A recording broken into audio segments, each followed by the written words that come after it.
Wandu kogoya, tukui kwa sana mele. Wandu kogoya. Che, kajune kansangule kajune kansangule Ha! We mama wewe. Mama unataka kuongoza jamii vibaya. Unataka kuchezea mzee Ndumbi. Watu wanatesana, wewe unasema eti mlete Nze Mapunda mimi nitakomesha Nze Ndumbi. Nitakumaliza. Hauna chochote cha kunifanya. Na wala sitokuogopa.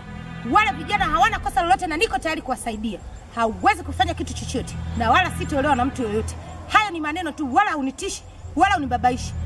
Au vile unaona kitu unaniendani.